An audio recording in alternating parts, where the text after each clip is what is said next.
COVID es una enfermedad grave que es causada por el virus de SARS-CoV-2, que es este que tenemos aquí en la pantalla, el cual pertenece al grupo de los coronavirus. Se llaman así porque tienen estas cositas como coronas, las spikes.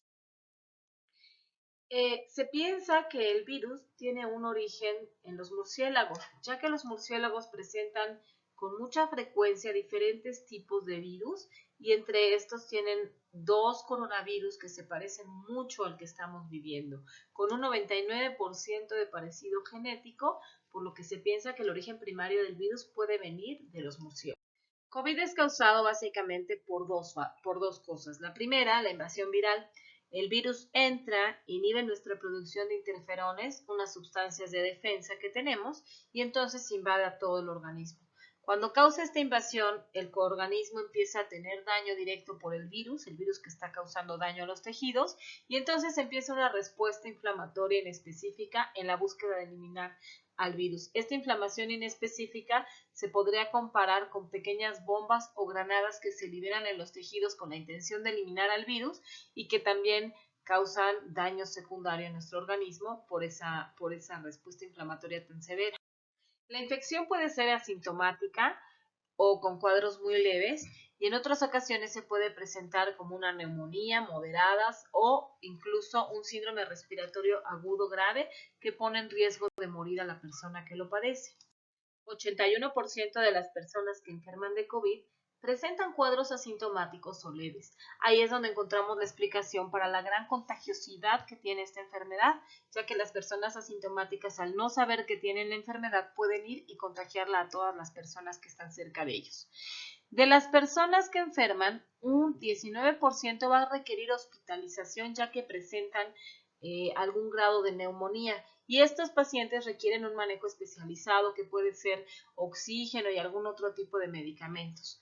La mortalidad en total en COVID se encuentra en estos grupos que hasta el 5% van a presentar un cuadro grave y la mitad de ellos van a morir.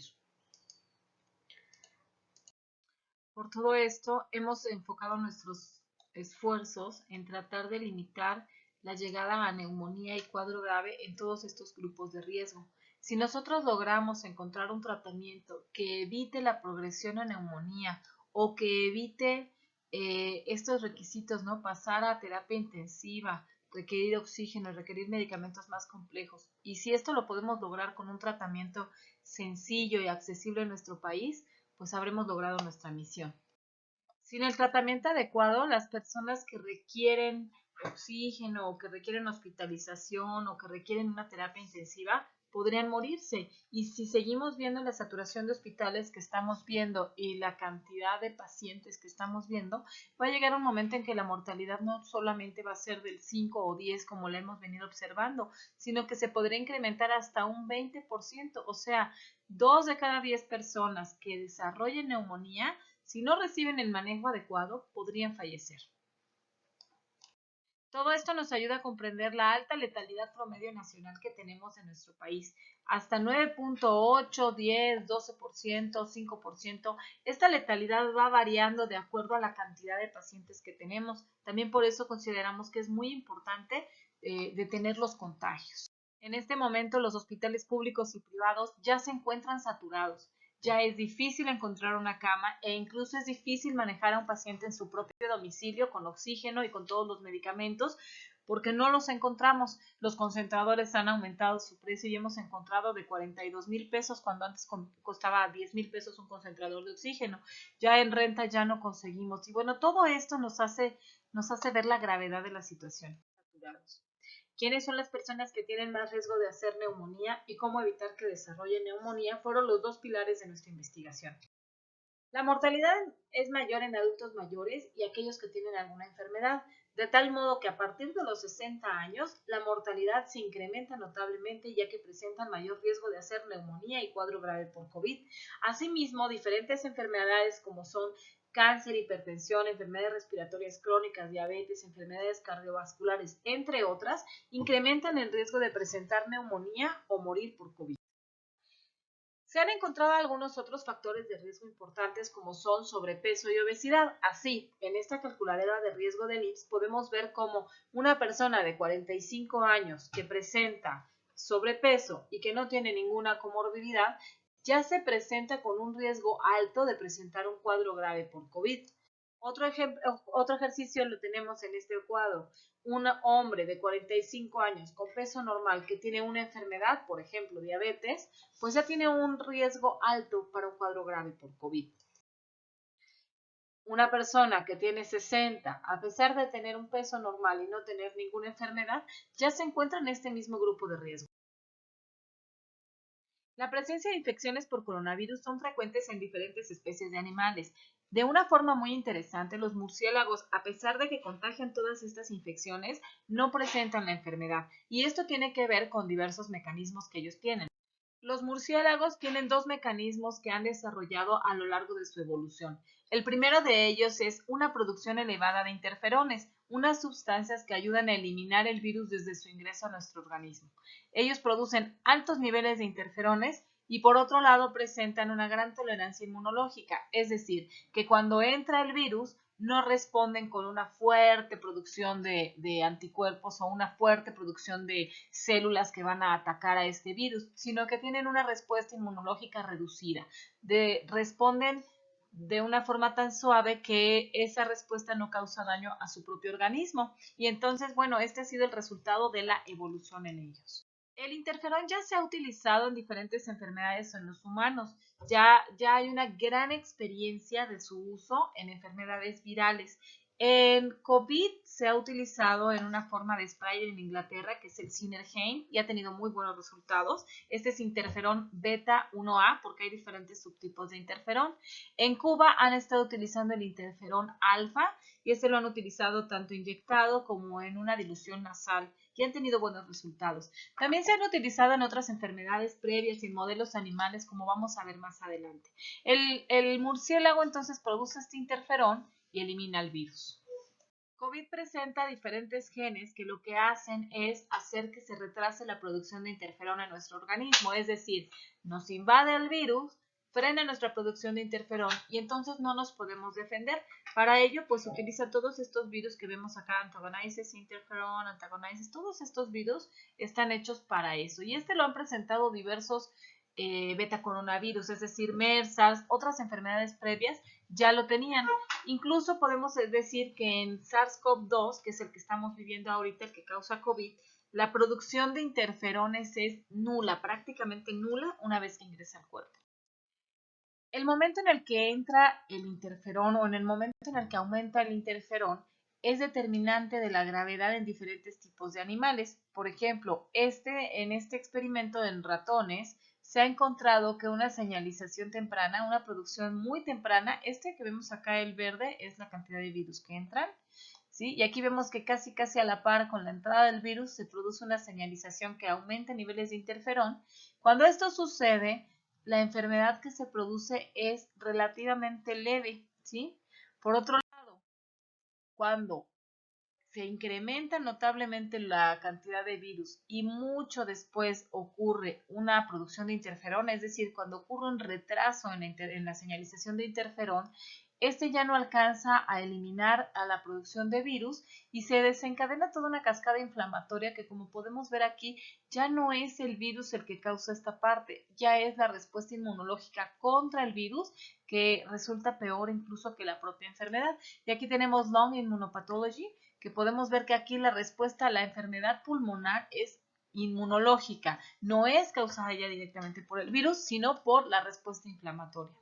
Se han hecho diferentes experimentos en modelos animales con diferentes tipos de beta coronavirus y se ha encontrado que la enfermedad es más seria en aquellos grupos de animales que presentan niveles bajos de interferón y por el contrario, aquellos que tienen niveles elevados de interferón presentan una enfermedad leve.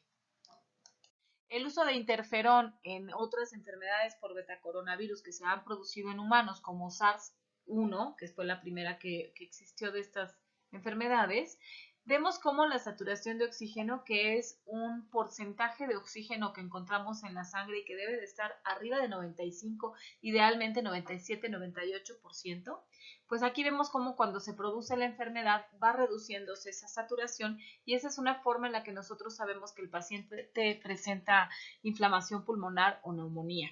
¿no? Aquí podemos ver, este negro es un grupo de pacientes a los que se les dio interferón alfa con 1, que es un tipo de interferón.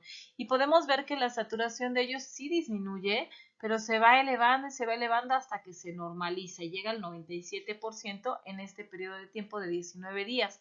En este otro grupo al que no se le da el interferón, pues podemos ver cómo va bajando y se mantiene abajo los niveles de oxígeno durante mucho más tiempo. Estos son algunos de los datos que nos hacen pensar que el interferón tiene importancia en toda esta fisiopatología. En otra enfermedad igual, beta coronavirus, muy parecida a SARS, nada más que con mucha mayor mortalidad que la que estamos viviendo, fue esta MERS. En MERS, el uso de interferón más ribavirina mejora en 4 veces la sobrevida de los pacientes. Es decir, este que vemos aquí rosa es la sobrevida de los pacientes a los que se les puso interferón, que fue del 70%, mientras que la sobrevida de aquellos que no tuvieron este tratamiento, pues la sobrevida queda en el 30%. En MERS la mortalidad iba incluso tan alta como el 50%, ¿no? Entonces es una enfermedad muy grave MERS. En un modelo de primates también que tienen infección por MERS, se infectan por MERS y se les da inmediatamente uno de estos 4 tratamientos. A un grupo no se le da tratamiento, a otro se le da MMF, otro recibe lopinavir, ritonavir y otro interferón beta 1B. Y aquí vemos la respuesta clínica. El que está más arriba es peor sintomatología. Entre más síntomas, más alta está esta barra. Cuando los síntomas son mínimos, pues disminuyen, ¿no? Y aquí vemos cómo estos grupos que recibieron lopinavir, ritonavir o interferón beta 1B, pues van tendiendo a la mejoría y a las 36 horas ya tienen una franca mejoría. Por otro lado, también vemos los resultados en este modelo que al animalito le hacen una radiografía y aquí vemos el resultado. Todo lo que es blanco son zonas de neumonía. Entonces, este es el que no recibe tratamiento y este es el que recibe el interferón beta. Y aquí vemos cómo sí hace neumonía, pero la neumonía es mucho menos grave, que es lo que nosotros queremos buscar. El interferón beta, con todos estos antecedentes, pues han justificado que se hagan ensayos clínicos en humanos. Este tratamiento ya lo hicieron el año pasado un grupo de investigadores. Utilizaron una combinación de interferón beta, lopinavir, ritonavir y ribavirina en el tratamiento de pacientes que estaban ingresándose al hospital con COVID-19. En este estudio, los pacientes que recibieron tratamiento van teniendo mejoría clínica. Nuevamente el NEWS es una escala de mejoría clínica, ¿no? Entre más abajo es que menos síntomas tienen y entre más arriba está, entre más puntos tiene, pues más síntomas, ¿no? Y aquí vemos cómo los pacientes van teniendo una mejoría clínica, se mejoran sus síntomas. Pero no nada más eso, también se reduce la cantidad de virus que ellos presentan, como vemos en esta parte. Además de la mejoría clínica que se vio en este grupo de pacientes y de la reducción de la carga viral, es decir, de la cantidad de virus que se redujo en los pacientes que recibieron tratamiento, esto también puede impactar en la presentación de la enfermedad en la segunda fase, en la fase inflamatoria. Es decir, si nosotros teóricamente tenemos menos virus, la respuesta contra el virus también va a ser menor. Esto aquí lo pudieron evidenciar los investigadores al encontrar que la interleucina 6, que es un marcador muy importante de inflamación, se vio reducido en el grupo que tenía tratamiento. Y aquí podemos ver que la elevación de la interleucina 6 se mantuvo en el grupo control, mientras que en el grupo tratamiento, pues esto se redujo, ¿no? Y esto es significativo. Es decir, en estadística, cuando nosotros hacemos un análisis, esto no se debe al azar. Esto realmente se debe a que este medicamento sí impacta esta enfermedad. In vitro se ha encontrado que el interferón más efectivo para la eliminación de SARS-CoV-2 es el interferón beta 1B, por eso nosotros es el que hemos estado utilizando. Ya en las enfermedades previas SARS y MERS se sabía que inhibía la replicación del virus en cantidades como 135 unidades por mililitro o 69.5 unidades por mililitro. Esta es una cantidad una dosis bastante baja de interferón que nos ayuda a inhibir la replicación del virus, ya que la toxicidad se encuentra alrededor de las 3.000 unidades. Entonces, bueno, esto hace que este medicamento sea muy seguro en estas enfermedades. Bueno, con SARS-CoV-2 tenemos una noticia todavía más buena. Necesitamos 0.76 unidades por mililitro, lo cual representa una dosis muy baja para eliminar SARS-CoV-2. Por ejemplo, si nosotros aplicamos una dosis normal, que es una inyección de 8 millones de unidades, nosotros tendríamos 40 unidades por mililitro, es decir, más de 40 veces la dosis necesaria para inhibir a SARS-CoV-2. Sabiendo esto y considerando que en algunas partes del cuerpo se va a distribuir más y en otras partes del cuerpo se va a distribuir menos, lo que nosotros hemos hecho para mantener esta dosis pues es mantener 4 millones de unidades por mililitro, ¿sí? Y es lo que hemos estado aplicando a los pacientes en dos dosis diferentes. Bueno, ya platicamos de que la segunda parte de la enfermedad está dada más por inflamación que por la cantidad de virus presente. Y entonces esta parte antiinflamatoria que los murciélagos controlan con una tolerancia inmunológica para evitar la liberación de estas bombas o de esta respuesta celular exacerbada o de esta respuesta inmunológica exacerbada, pues han considerado el uso de diferentes antiinflamatorios. Se han utilizado bloqueadores de interleucinas, se han utilizado colchicinas, se han utilizado corticoides como la dexametasona. La propuesta que nosotros hemos hecho se basa en elevar niveles de endorfinas. Las endorfinas regulan el sistema inmune y lo hacen por diversos mecanismos. Cuando aumentan estos niveles de endorfinas, en las células hay diferentes controladores del ciclo celular, es decir, antes de que se divida una célula y que de una célula se produzcan más células, se tiene que pasar por un control de calidad. Las endorfinas aumentan este control de calidad y hacen que las células que se van a dividir sean las células que están sanas, que están bien. Las respuestas autoinmunes tienen que ver con células que tienen daño y que se dividen de más. Entonces, de este modo las endorfinas pueden regular el sistema inmune y frenar la división exagerada de estas células que también activan una respuesta exagerada. Por otro lado, muchos mediadores antiinflamatorios lo que hacen es que permiten el paso del virus, inmunosuprimen, bajan las defensas. Bueno, las endorfinas no lo hacen de ese modo, las endorfinas regulan de tal modo que evitan la entrada del virus, pero también evitan la activación exacerbada del sistema inmune. Podríamos decir que son sustancias que nos ayudan a llevar al cuerpo a esa tolerancia inmunológica que se requiere para que no se produzca un cuadro grave por COVID. Entonces, el medicamento con el que lo hemos estado haciendo se llama naltrexona. Este medicamento, cuando se usa en dosis pequeñas y en las noches, eleva las endorfinas. Y entonces, cuando eleva las endorfinas disminuyen toda la inflamación. Aquí podemos ver diferentes mediciones de inflamación. Nosotros, cuando queremos medir inflamación en un paciente, podemos medir diferentes cosas. Por ejemplo, interleucina, factor de necrosis, esta es interleucina 6 y L6, factor de necrosis tumoral alfa, que es este de aquí, TGF-beta, etcétera, etcétera. Hay muchas interleucinas como podemos ver aquí. Lo importante es que en estudios que se han hecho en pacientes con una enfermedad autoinmune llamada fibromialgia, se encuentra que estas sustancias se reducen en tan solo 6 a 8 semanas. Pero a la semana de uso podemos ver que estas sustancias ya se están disminuyendo, ¿sí? Entonces, por eso la propuesta ha sido utilizar este medicamento en COVID, porque además tiene la ventaja de que como es inmunomodulador y no un inmunosupresor, pues no va a bajar las defensas del paciente, no va a hacer que la invasión viral sea todavía mayor. La naltrexona ha sido utilizada como inmunomodulador en diferentes enfermedades autoinmunes. La característica de estas enfermedades autoinmunes es que son enfermedades donde se presenta una respuesta exacerbada o aumentada del sistema inmune que no nada más actúa para eliminar sustancias del exterior, sino sustancias del interior, ¿no? Que ataca al propio cuerpo, y eso es autoinmunidad, como son artritis reumatoide, esclerosis múltiple, Crohn, CUSI o fibromialgia. Este medicamento ha sido utilizado con muy buenos resultados en todas estas y otras enfermedades autoinmunes. Por ello consideramos que podía funcionarlos, ya que es un inmunomodulador que, nuevamente lo digo, no causa baja de las defensas, no causa inmunosupresión. La pregunta fue, ¿podría la combinación de interferón y naltrexona ayudar a pacientes con COVID? El esquema de tratamiento que hemos dado ha buscado trabajar en 3 pilares básicos de la enfermedad. La primera, la carga viral, reducir la cantidad de virus que entra al cuerpo. La siguiente, reducir o prevenir la producción de inflamación. Y la tercera, evitar la formación de trombos en los pacientes con COVID. Consideramos que manejando estos 3 pilares podríamos tener un resultado favorable. La primera parte la hemos controlado con interferones, la segunda con naltrexona y la tercera utilizando antiagregantes como son la aspirina o el clopridogrel y anticoagulantes en los casos en los que ya tienen neumonía. Básicamente el esquema que utilizamos fue el siguiente. Pacientes con COVID que tienen neumonía, inmediatamente les dimos este esquema de tratamiento.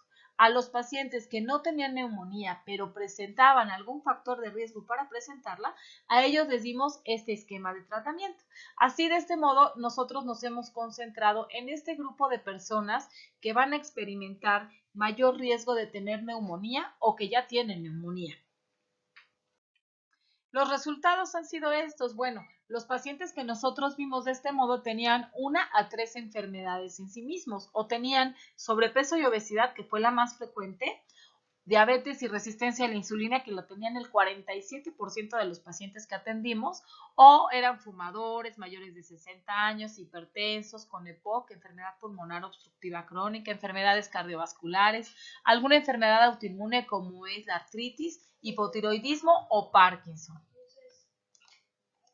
Una forma indirecta de medir la evolución de un paciente es medir la saturación al inicio y al final del tratamiento. Esto se hace por medio de un oxímetro que se coloca en la yema del dedo, y este aparatito tiene la capacidad de identificar qué porcentaje de oxígeno hay en la sangre del paciente. Al inicio, todos los pacientes tenían saturaciones que estaban alrededor de 90, y aquí podemos ver que algunos tenían tan bajo como 65 u 80% de saturación. Esto representa un daño importante en el pulmón y nos habla de una forma indirecta de la presencia de neumonía en los sujetos. Después de 9.9 días de tratamiento en promedio, los pacientes presentan una mejoría clínica y una mejoría en su saturación de oxígeno, lo cual nos indica que la neumonía tiene mejoría, y este es un marcador muy importante en COVID. Yo siempre sugiero a las personas que no tienen COVID o que están en riesgo de tener COVID, que todo el tiempo estén vigilando sus saturaciones. Mucho más en pacientes con COVID hay que vigilar diariamente esa saturación y mantenerla siempre en rangos normales o lo más parecido a los normales. Como podemos ver, el 75% de las personas que atendimos tienen una saturación menor del 93%, lo que ya se considera algún grado de neumonía o algún grado de daño pulmonar desde el inicio del tratamiento. Y bueno, pues como vemos aquí al final, se dan de alta con una saturación ya mucho más cercana a la normal. Nosotros tenemos en nuestra sangre un grupo de células de defensa que se llaman linfocitos. La función de estos linfocitos es que cuando entra algún agente extraño lo atacan, por así decirlo. ¿Cuál es el resultado? Pues que los linfocitos se mueren cuando están combatiendo algún agente externo. En este caso, COVID.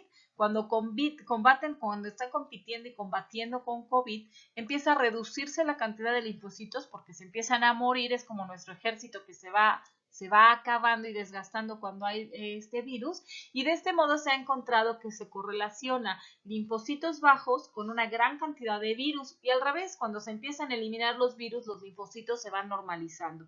De este modo nosotros tenemos que en este grupo de pacientes que atendimos, los linfocitos al inicio estaban por abajo de 1500 cifras por millón, de millones por litro.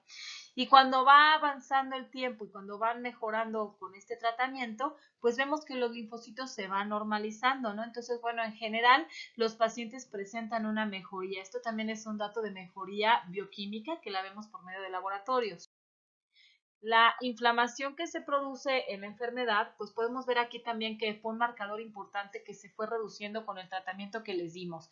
La inflamación sistémica la medimos por medio de los niveles de ferritina al inicio del tratamiento, que es este que tenemos aquí en azul, y este que tenemos acá en naranja es después del tratamiento. Y entonces vemos que después de 9 días de tratamiento en promedio, 9.9 días de tratamiento en promedio, pues los niveles de ferritina prácticamente se normalizan, ¿no? Y esto es algo muy alentador porque una de las partes importantes y los marcadores de mortalidad pues son estos, ¿no? Ferritina, saturación, linfocitos. Todos estos son marcadores, incluso le llamamos pronósticos, o sea que nos ayudan a saber cuando un paciente tiene gran riesgo de morir.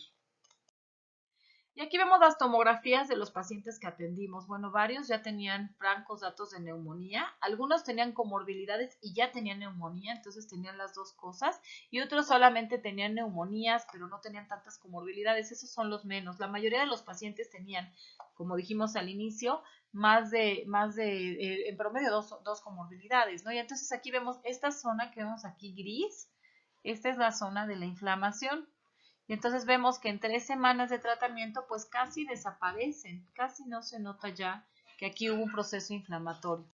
Lo mismo pasa en esta otra tomografía donde vemos esta zona de infiltrados, estas zonas de inflamación, ¿sí? Y aquí vemos cómo ya casi se normalizan en el periodo de 3 semanas de tratamiento. Esto es bastante rápido. Y aquí nuevamente este otro estudio, vemos que aquí está toda la zona de la inflamación, ¿sí? Y aquí vemos cómo ya se va normalizando y se va reduciendo esa zona dañada.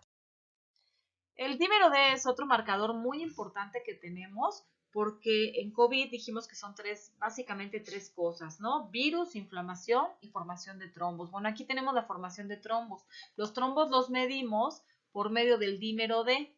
Entonces, bueno, aquí les hicimos el dímero D al inicio del tratamiento, que es este de aquí, y el dímero D al final del tratamiento.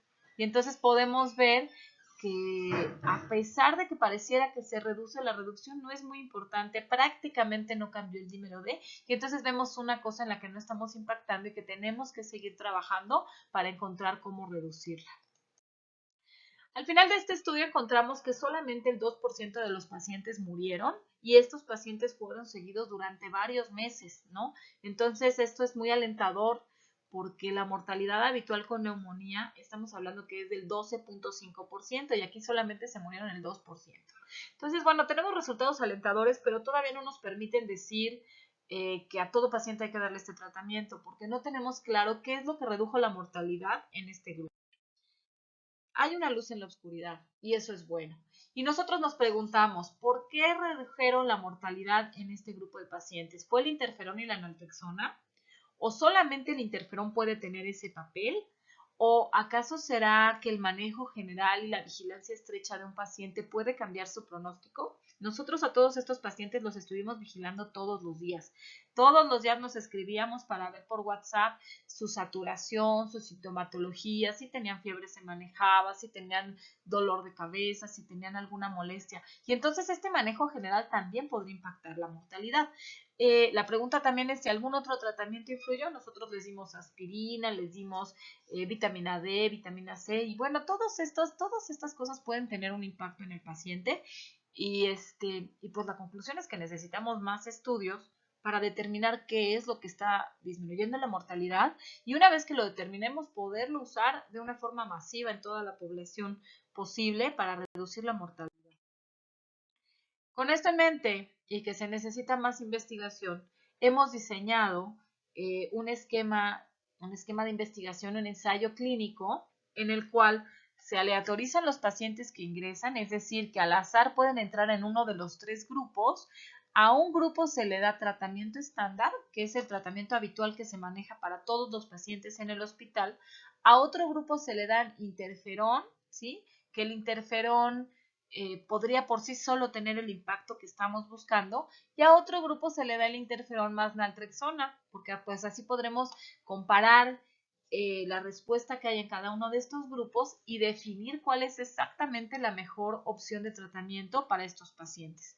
Bueno, pues aunado a esto, se van a estar monitoreando diariamente los síntomas de todos los pacientes y bueno, quiero platicarles que este protocolo de investigación ya fue aprobado por el Comité Nacional de Investigación y Ética del IMSS y esto pues tiene que ver con que es algo que cumple con todo el rigor científico para llevarse a cabo, ¿no? Y que aquí estamos asegurando y garantizando pues que sea para el bienestar del paciente y que no lo pongamos en ningún momento en riesgo, ¿no? Por todo lo anterior, estamos invitando a todas las personas que tengan menos de 5 días de haber iniciado síntomas, que tengan factores de riesgo para presentar neumonía y que sean derechohabientes del IMSS a que nos escriban a la página interferonencovid@gmail.com o que nos manden un mensaje o nos llamen al 22 16 49 69 21. Ahí nosotros podemos ayudarlos a determinar si son candidatos para este tratamiento y pues de ser el caso, pues los invitaremos de inmediato.